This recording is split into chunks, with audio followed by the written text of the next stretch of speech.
The boys in my hood were all great at pretend, could turn jungle gyms into castles, turn a dirt courtyard into an Indy 500 track, take patches of grass and make a 4-star restaurant 4 stars because they had to stay humble. The boys in my hood would sling Pokemon cards in alleyways, crowd into a bedroom around one game system with holes in they Spider-Man socks with gapped buck teeth smiles and nappy heads. The boys in my hood could name all the best animes, knew all the superheroes and their villains, could recite sport facts faster than their snapbacks would fade, and these black boys grew into some hood men who were still able to play pretends, to turn to their game systems instead of gangs, just being the masters of their worlds. And I believe in magic. Black men have it. So your stereotypes are tragic. Not all men in the hood are the same. And if the criminal is all you see, then it's a shame, because all the boys in my hood grew up to be fantastic. Some landed in caskets, but they all have that magic. Hi, I'm Sahara with the St. Louis Public Library, and in this, I'm going to be sharing with you guys today a couple of different things about writing research papers, about using our database here at the library, and also about poetry, because it's National Poetry Month, y'all, and I live for it. All right, let's go ahead and get into it today. So up first, we're going to talk about writing a research paper, okay? So it's very important when you're starting a research paper about anything to kind of have your starting point. What are you writing a research paper about? And how can you get started on this? So let's say, because it is National Poetry Month, you want to do a research paper on maybe the Black arts movement, right? So you want to start somewhere with that information. So I'm going to kind of share with you guys how you would do that today, all right? So how do you start this research project? So let's say you're looking at the Black arts movement. So you want to type that in, Black arts movement.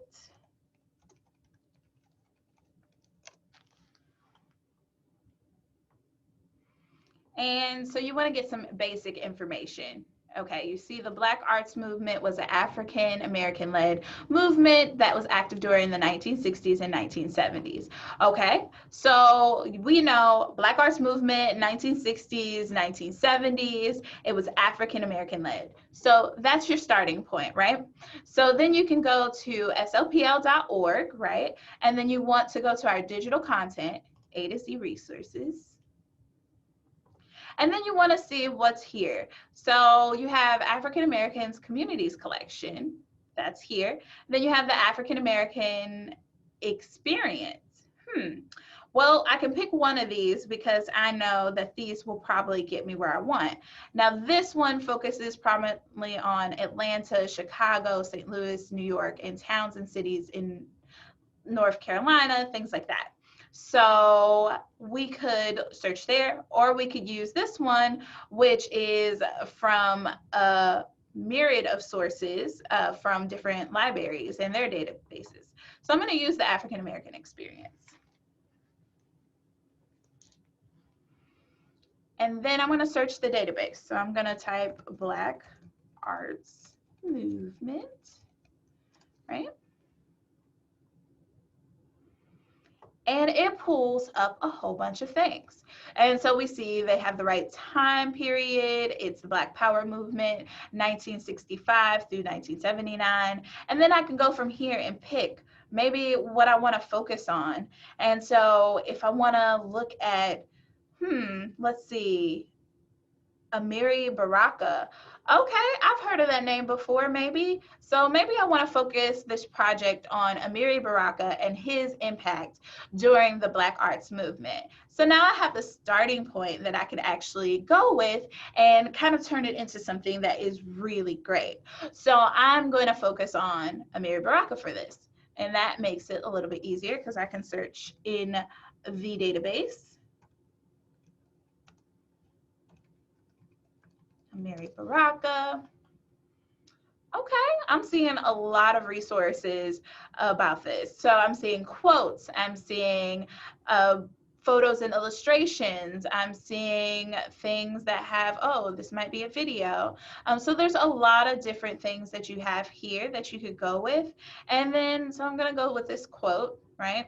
And I might wanna choose this, but I wanna use it in my paper. So I also want to cite my source.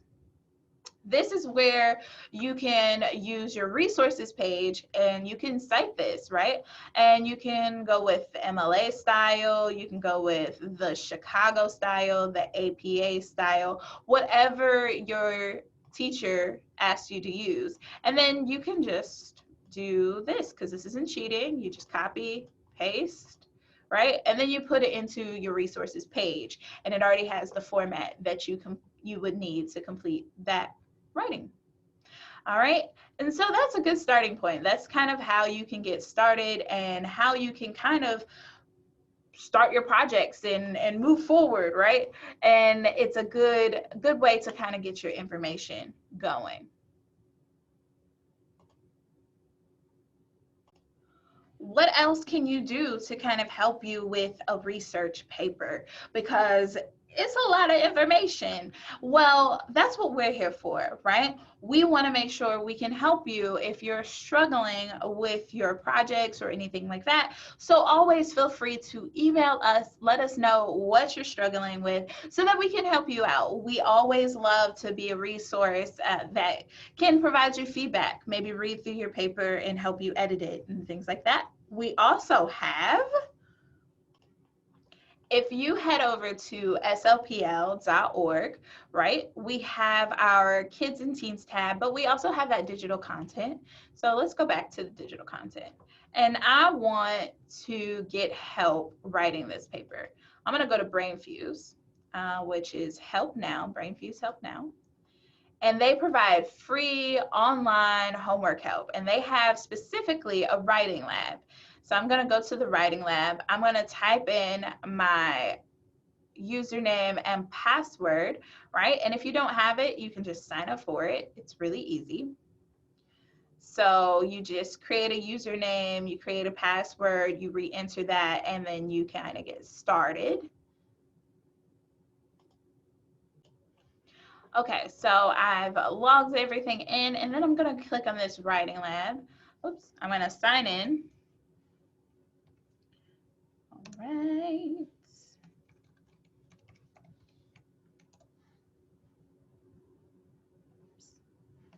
Oh.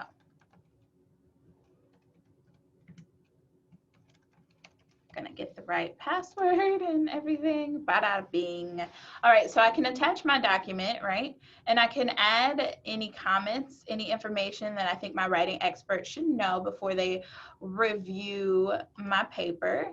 And then I want to upload the document and then I'll get my results back, which is really nice. So this is a good way to get that feedback and that help before the papers actually due, and they can let you know kind of how you're hitting the mark or what you might be doing wrong. So that's important as well. All right. So you guys can use that when you're doing your research paper. It's really something that is cool that you can kind of use during class, right?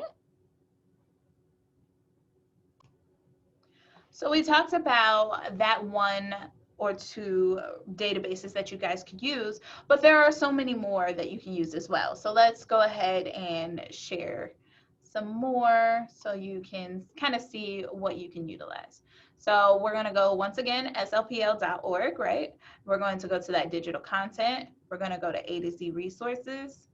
And then we are going to just look what kind of things do we have here. So we saw the African American communities, African American experience. Then we see American Indian experience. We see Ask Art. So that's if you have American artists who have like biographies, images, citations, museums that own their work. So you could think of artists such as Jay-Z or Beyonce, or you could think of John Baptiste, the visual artist, right? And then you scroll down and you see Biography and Genealogy Master Index. So this is where you have 15 million biographies of nearly 5 million people. So that's if you're doing a research project on someone, right? That's helpful. And then let's see, what else do we have? If you're doing something on the Louisiana Purchase, that's here. What else? If you're doing something as far as the health and wellness information that you need, that's here. If you're doing something on that you need maps for, that's here. And then if you need the encyclopedia, if you need a different kind of access to like educational resource information, so maybe you're studying something that needs a journal or something a little bit more professional, that's here. And then you have Explora for high school, which is really cool. So if you click on this, and you can kind of get information, even though you're not quite in high school yet, it's still information that you could understand. And it has a little bit more images, right? So you can look up like Frida Kahlo, and it has images and it has good graphics.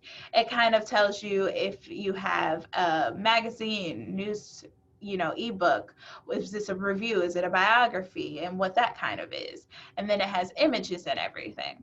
You could also, if you want to go back, you can use Explora for middle school, which is for you all, right? So it looks exactly the same as the high school one, right? And so then you click in and you can see like the Great Wall of China, which is geography or something.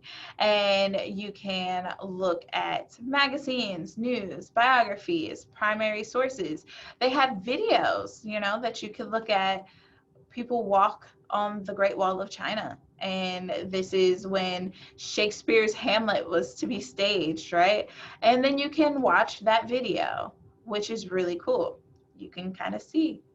So it has a lot more than just your boring run-of-the-mill database. Okay, I'm going to stop sharing that with you guys. So this is where I'm going to pause. Do you guys have any questions? Feel free to ask your educator. And if you have any questions for me, just let me know. Now I'm going to kind of transition and I'm going to talk about some poetry.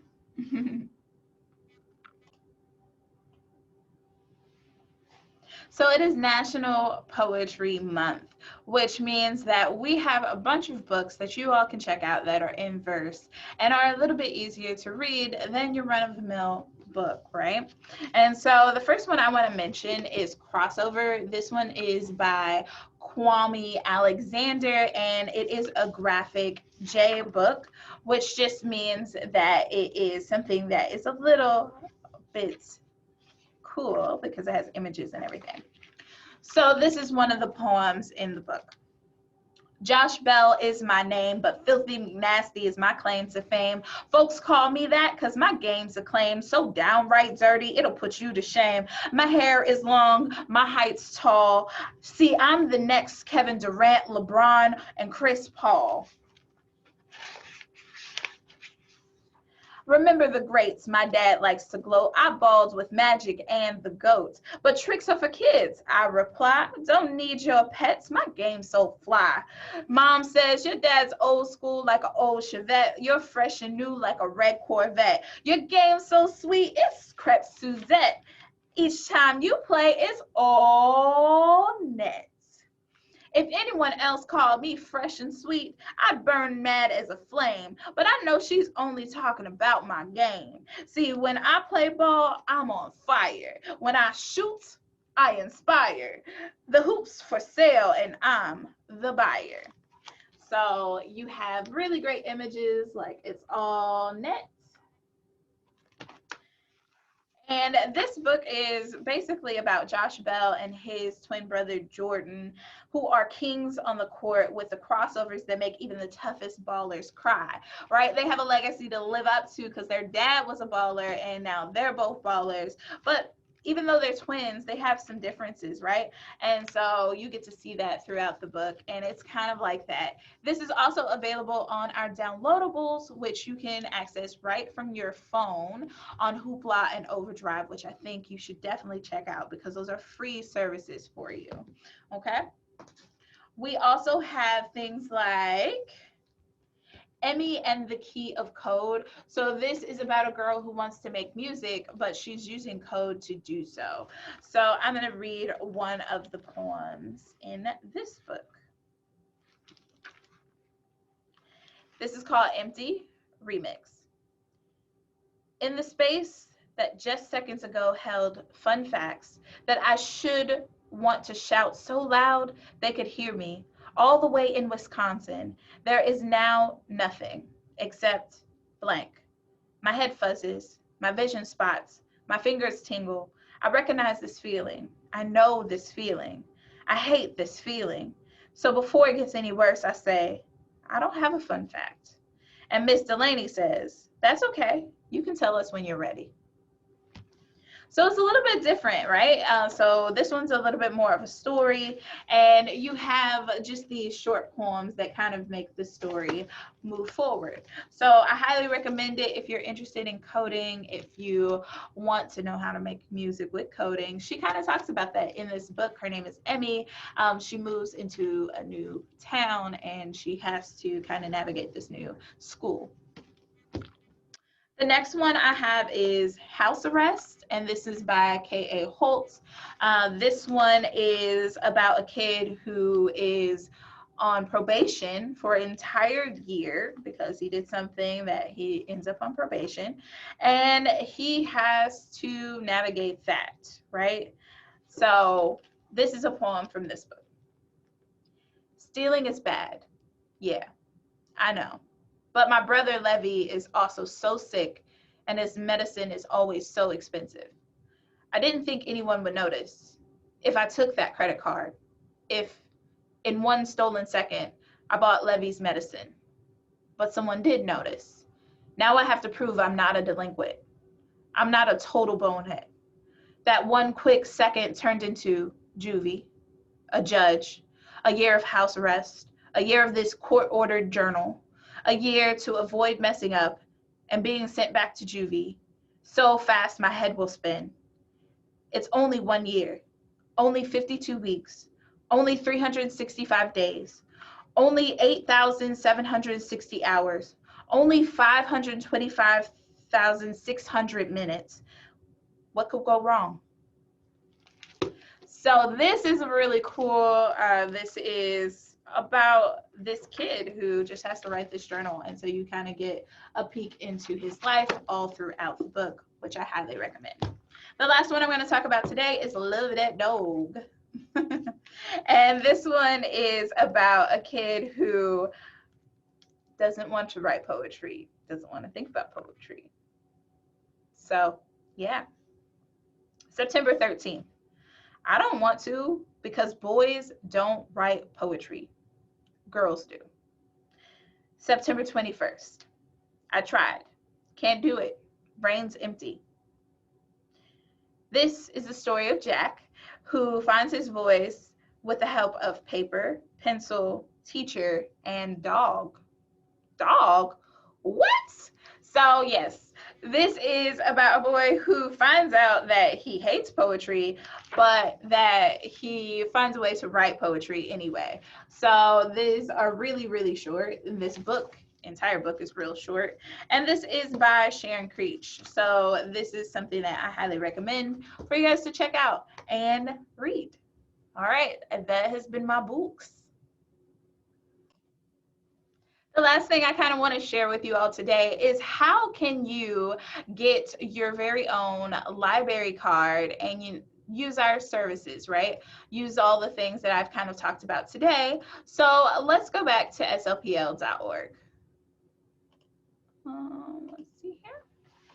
All right, so we're looking at the site and you're like, oh, I want to get a library card. How do I do that anywhere on here? Well, you want to go to card sign up and renewal. If you already have a library card, then you can renew it by just sending in your information, right? You need you don't need to necessarily do this part, right? You email me. This is where you email me, right? If you're renewing your card, email me. Let me know, and that way I can get you renewed. Or talk to your teacher, right? If you need to fill out a new application, talk to your teacher, all right? They will get you an application. Your librarian will get you an application so that you can get a library card, because we want you to have a library card. But also, I'm going to go back to my screen here. You can get an e-card. Now, an e-card is a little bit different. It's right here. And an e-card is where you can use just our online services. So you can just apply, right? And then you can put that you're either a resident of St. Louis City, the county, or St. Charles, right? And then you fill this out. You just put everything in here. You want to put your mom's birth name right here, and you want to just fill everything here. Fill out your PIN, all of this. Select a location. You're going to select Central, right? That's the library I work at. And then you're going to put you're not a robot, and then you're going to put accept. And then that's going to get you an e-card, which means you have an e-card number and everything. So you can do this on your own. You do not need anyone else's help to do this form, right? And you want to let your parents know that you have a library card. But you can fill out this form yourself. You do not have to have anyone sign anything or anything like this. Fill this form out. Got it? All right. So we're going to fill that form out. And then you'll have your very own e-card. I look forward to seeing you guys once we open up more at the St. Louis Public Library. But for now, that has been all I came to talk to you about today. So I hope you've enjoyed it. I look forward to seeing you all soon. Bye.